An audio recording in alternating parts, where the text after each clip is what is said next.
Hi, Jesse here with etrailer. Today we'll be taking a look at and I'll show you how to install the etrailer Class 3 custom fit hitch on our 2018 Honda CR-V. The CR-V is a super popular car, and even though it does have quite a bit of storage space on the inside, it's always nice to be able to add extra storage space on the outside of it. So adding a hitch allows you to do that. You can add on something like a bike rack or a cargo carrier, or you could even do some light duty towing with your CR-V. Here's a closer look at our hitch. As you can see, the cross tubes are mostly concealed behind the fascia, so all you'll be seeing is the nice matte black paint finish of our receiver here.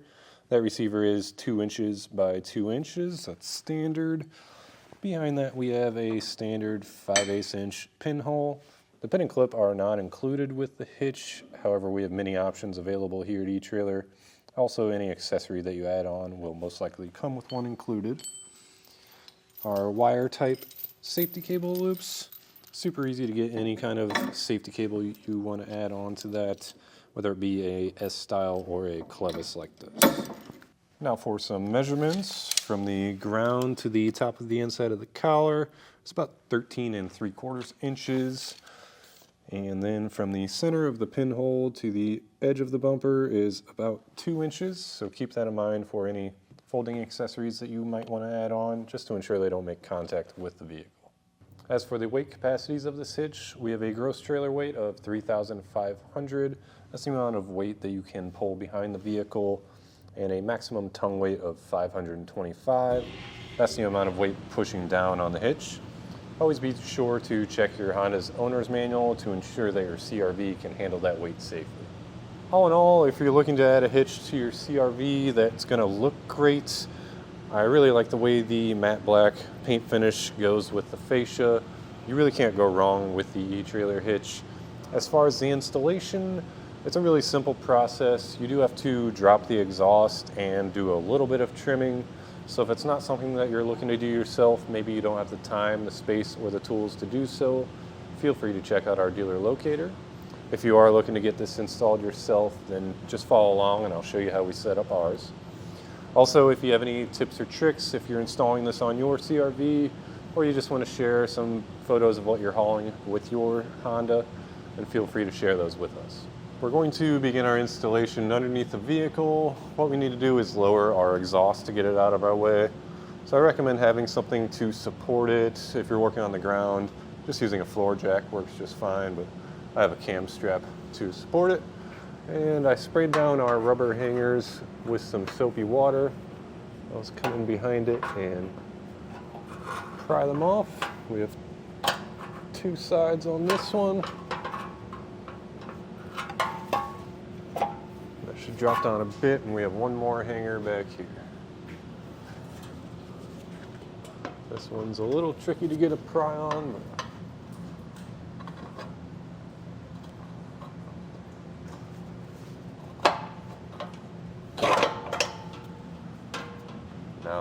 that should be low enough so we have enough room to work our hitch in. Now we have a couple of push pin fasteners. Our neighbor's car actually seems to be missing one, but you should have one on each side of the outside of this panel here. And just remove them by popping out the center. You can use a trim panel tool like this or just a flathead screwdriver. Pop out the center and pull the whole thing out. Now with those fasteners removed, we're able to pull our fascia out a bit. There'll be a diagram in the instructions on how to mark this out, but just mark it out with a paint pen or some painter's tape like I've done. And then I'll take some tin snips. You could also use a Dremel tool or whatever you have that can cut this. And we'll just cut along where that diagram told us.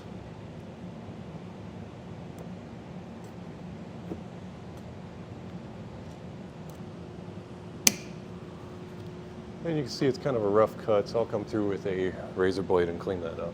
Once you have that part cut out, we will also have to cut this felt part out. We're really just matching our cut on the fascia, so just kind of mark it down.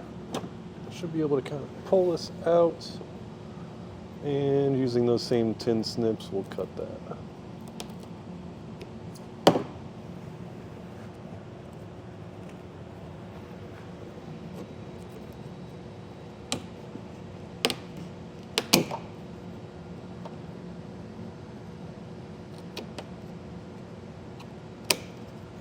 We need to get our carriage bolts fish wired into the frame. So we'll have 2 access holes. You'll see there the larger holes and then 2 smaller holes. We'll need our bolts to come down through those smaller holes. So I will take my fish wire, feed the coil end through that smaller hole, pull it out the larger one. Take your spacer block, slide that up into your hole, and your carriage bolt. Thread that on. Just kind of feed this up into the frame. Make sure your spacer block is out of your way. And then pull it down. We'll repeat that process with this hole and the 2 matching holes on the passenger side.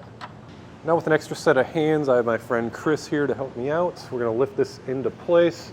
Feed your fish wires through your holes first. Then we'll kind of have to pull back on the fascia, get the center lined up with that hole that you cut out.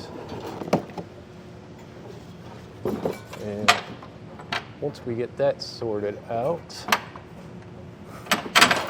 once we get all that centered and sorted, just kind of pull on your fish wires to get your bolts to drop down. And then we can pull our fish wire off and start one of our nuts. They help to have some pressure on the bolt just to keep it from trying to spin. You can even access the top of the bolt through that access hole.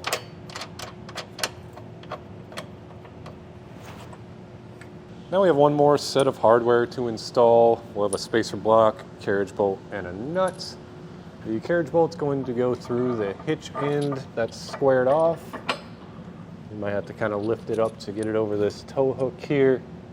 On the other side of the tow hook, we'll put this spacer block and top it off with our nut.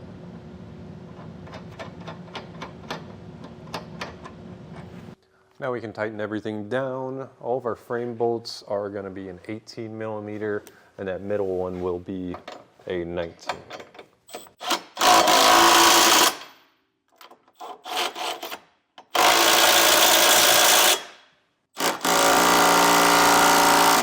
Now we need to torque all of our hardware down to the specifications listed in the instructions. If you don't have your own torque wrench, we do have options available here at eTrailer, or you could always rent one from your local auto parts store.